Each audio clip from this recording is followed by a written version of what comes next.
দিনভর শান্তিপূর্ণ ভোট গ্রহণ, কিন্তু দিনের আলো ফুরোতেই অস্ত্রের মুখে ডাকসুর ব্যালট বাক্স ছিনতাই। রাতভর চলে ক্যাম্পাসে গোলাগুলি। প্রাণ ভয়ে হল ত্যাগ করতে বাধ্য হয় আবাসিকের ছাত্রছাত্রী। স্বাধীনতা পরবর্তী বাংলাদেশে 1973 সালে ঢাবি প্রশাসন বাধ্য হয়েছিল সেবারের ডাকসু নির্বাচন বাতিল করতে।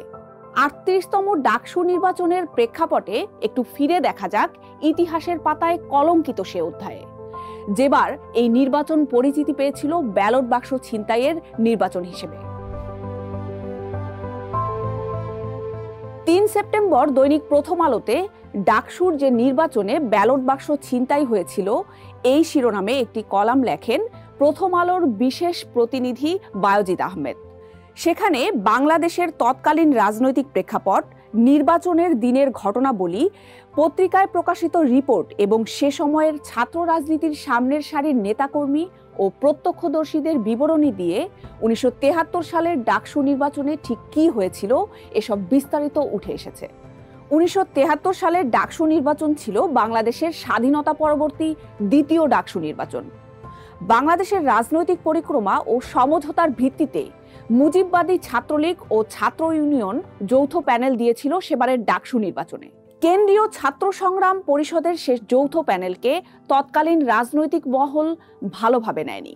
এই প্যানেলের বিপরীতে মূল প্রতিদ্বন্দ্বী দল হিসেবে সেবার নির্বাচন করে আসম আব্দুর রবপন্থী জাসদ ছাত্রলীগ।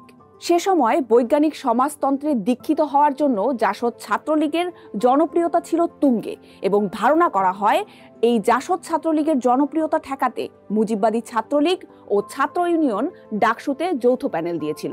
তাদের প্যানেলে ভিপি ও জিএস পদে নির্বাচন করেন নূহ উল আলম লেনিন এবং ইসমত কাদির গামা। অপরদিকে জাসদ ছাত্রলীগ থেকে ভিপি ও জিএস পদে নির্বাচন করেন আফম মাহবুবুল হক ও জহুরুল ইসলাম। 1973 সালের 3রা সেপ্টেম্বর অনুষ্ঠিত হয় ডাকসু নির্বাচন। পরদিনই বিভিন্ন পত্রিকার খবরে ডাকসু নির্বাচনে সহিংসতার চিত্র উঠে আসে।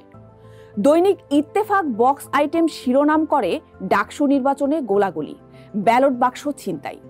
অভিযোগ ওঠে রোকেয়া ও শামসুন্নাহার হল ব্যতীত অন্যান্য হলে অস্ত্রের মুখে অধিকাংশ ব্যালট বাক্স হাইজ্যাক হয়ে যায়।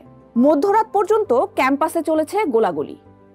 দৈনিক পূর্বদেশও ব্যালট বাক্স ছিনতাইয়ের খবর প্রকাশ করে লেখে, হলে যখন ভোট গণনা চলছিল তখন আলো নিভিয়ে দিয়ে স্বয়ংক্রিয় অস্ত্রের মুখে ব্যালট বাক্স ছিনতাই করে নিয়ে যাওয়া হয়। শেখ ফজলুল হক মনি সম্পাদিত বাংলার বাণী ছবি সহ নির্বাচন ভণ্ডুলের খবর প্রচার করে এই হেডলাইন দিয়ে, ডাকসু নির্বাচন অত্যন্ত সুষ্ঠুভাবে সম্পন্ন হয়েছিল। রাতে সশস্ত্র দুর্বৃত্তরা ব্যালট বাক্স ছিনতাই করেছে। তবে জাসদের মুখপত্র গণকণ্ঠ পত্রিকা জুড়ে ভোট সন্ত্রাস নিয়ে অনেকগুলো নিউজ করে। তাদের শিরোনাম ছিল বিশ্ববিদ্যালয় অঙ্গনে বর্বরতার নজিরবিহীন ইতিহাস সৃষ্টি, অস্ত্রের ভাষায় ব্যালটের রায় বানচাল। কবি আল মাহমুদ সম্পাদিত গণকণ্ঠ পত্রিকায় ব্যালট বাক্স ছিনতাইয়ের আরও কিছু বিবরণী পাওয়া যায়। প্রত্যক্ষদর্শীর বিবরণে লেখা হয়, গুলি ছুড়তে ছুড়তে গান পয়েন্টে সলিমুল্লাহ হলে ব্যালট বাক্স ছিনতাই করা হয়। একই কায়দায় মুজিববাদী দস্যুরা সূর্য সেন হল, মহসিন হল, শহীদুল্লাহ হল, ফজলুল হক হল, জহুরুল হক হল এবং রোকেয়া হলের ব্যালট বাক্স ছিনতাই করে।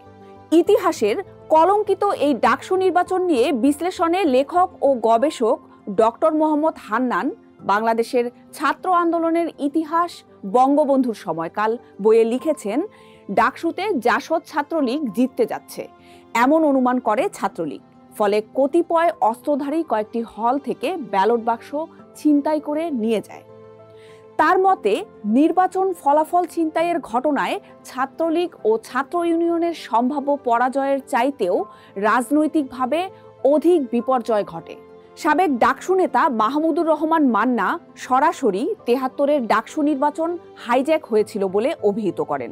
ভোটের দিন কিছু বহিরাগত শহীদুল্লাহ হলে সিল মারছে এমন খবর পেয়ে তিনি সেখানে গেলে অস্ত্রের মুখে তাকে আটকে রাখা হয় বলেও জানান তিনি আরও বলেন, মুজিববাদী ছাত্রলীগের গুন্ডারা দিনের বেলায় হলে গিয়ে জাল ভোট যেমন দিয়েছিল তেমনি সন্ধ্যায় ব্যালট বাক্স ছিনতাই করেছিল।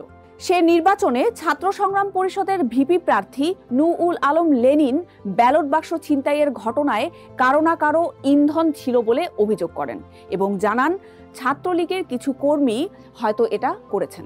৭৩ সালে ঢাকা বিশ্ববিদ্যালয়ের ছাত্র ও গণকণ্ঠ পত্রিকার সাংবাদিক ছিলেন লেখক ও গবেষক মহিউদ্দিন আহমদ।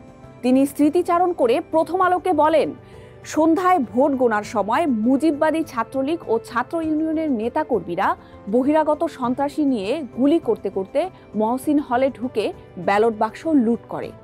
অন্যান্য হলেও একই কায়দায় তারা ভোট ডাকাতি করে, যাতে জাসদ ছাত্রলীগ জিততে না পারে। পরে ঢাকা বিশ্ববিদ্যালয় কর্তৃপক্ষ বিতর্কিত ওই নির্বাচনকে বাতিল ঘোষণা করে। ফলে ১৯৭২ সালের ডাকসু নির্বাচনের বিজয়ী প্যানেল পরবর্তী নির্বাচন না হওয়া পর্যন্ত দায়িত্ব পালন করেন।